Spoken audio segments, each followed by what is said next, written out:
7ஆம் இடத்துல சனி இருக்கிறது தாமத திருமணம்ங்க.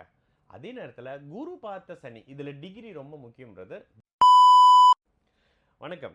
நான் உங்கள் விக்கி ப்ரோஸ். நமக்கு எண்கணி ஞானத்தையும் வேத ஜோதிட ஞானத்தையும் ஆன்மீக ஞானத்தையும் வழங்கிய அனைத்து குருமார்களுக்கும் நன்றி. என்ற அதே வேளையில் இது ஒரு ஜோதிட விளக்க வீடியோ விருப்பம் உள்ளவர்கள் தொடர்ந்து பார்க்கலாம்.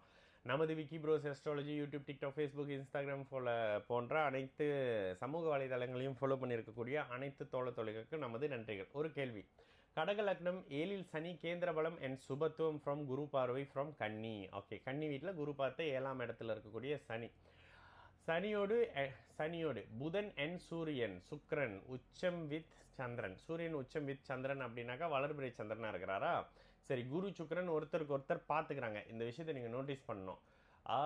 கேது 11ஆம் house, செவ்வாய். கேதுவும் செவ்வாயும் 12வது இடத்துல இருக்காங்களா? கேது 11 அண்ட் செவ்வாய் 12ல் இருக்கிறாங்க அண்ட் குரு பார்வை. ஓகே, என்ன கேட்குறீங்கன்னா உங்கள் ஜாதகத்தை பிரித்து போட்டு கேட்குறீங்கன்னு நினைக்கிறேன். அதில் என்ன கேட்டீங்கன்னா கல்யாண வாழ்க்கை நல்லா இருக்குமான்னு கேட்ட மாதிரி இருந்தது. சரி, 7ஆம் இடத்துல சனி இருக்கிறது தாமத திருமணம்ங்க.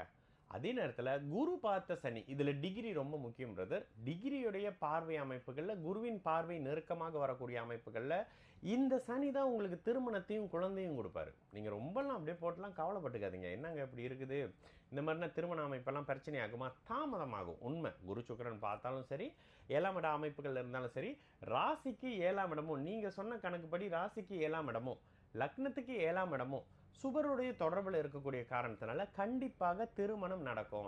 அப்போ லக்னத்துக்கு 7ஆம் இடத்துல இருக்கக்கூடிய சனின்றதுனால கொஞ்சம் தாமதமாக பண்ணி கொடுப்பாரு. எப்படினாலும் சனி நல்ல அமைப்புகளில் தான் இருப்பார். நீங்களே சொல்லிடுறீங்க கடக லக்னம். கடக லக்னத்துக்கு அவர் சர வீட்டில் இருப்பார். சர வீட்டில் இருக்கக்கூடிய சனியினுடைய தன்மை ஒரு நல்ல தன்மை இல்லையா? அப்போ அந்த அமைப்புகளில் அவர் குருவின் பார்வை நெருக்கமாக இருக்கும்பொழுது நல்ல தன்மையை கொடுத்து தான் ஆகணும். கூடுதலாக இன்னொரு விஷயம் தெரியுங்களா? 3ஆம் இடத்துல இருக்கக்கூடிய இவர் யார்? குரு 9ஆம் இடத்தை தொடர்பு கொண்டு உங்களுக்கு பாக்கியங்களை கொடுப்பாருங்க. கவலைப்படாதீங்க. 3, 7, 11ஆம் பாவகங்கள் உங்களுக்கு திருமணத்தை கொடுத்தாகணும். திருமணம் நடக்கலைன்னா மட்டும் இந்த ஜாதகத்தை எடுத்துக்கிட்டு என்கிட்ட கேளுங்க, என்னங்க திருமணம் நடக்கலை அப்படின்னு. நடக்கும். குரு சுக்கிரன் ஒருத்தருக்கு ஒருத்தர் பார்க்குறாரு அப்படின்றதுனால கொஞ்சம் தாமதமான அமைப்புகள்லாம் நடக்கும். ஆனால் நிச்சயமாக நடக்கும். குழந்தை அமைப்புகள்லாம் தடையே இருக்காதுங்க இந்த மாதிரியான ஜாதகத்துக்கு. நீங்கள் சொல்லக்கூடிய அமைப்புகளில் குரு 3ஆம் இடத்துல மறைஞ்சிருக்கிறாரு. 5ஆம் அதிபதினு சொல்லக்கூடிய செவ்வாய் 12ஆம் இடத்துல இருக்காருன்னு நீங்களே சொல்கிறீங்க. இதுதான் தாமதமே தவிர கண்டிப்பாக உங்களுடைய ஜாதகம் நல்ல ஜாதகம்ங்க. திருமண அமைப்பு கண்டிப்பாக நடக்கும். திருமண வாழ்க்கை பிரச்சனையாக இருக்காது, தாமதமாக தான் இருக்கும். சரிங்களா? நான் உங்களுக்கு விக்கி ப்ரோஸ். நல்லது நடக்கும். எல்லோரும் நல்லா இருப்போம். வணக்கம்.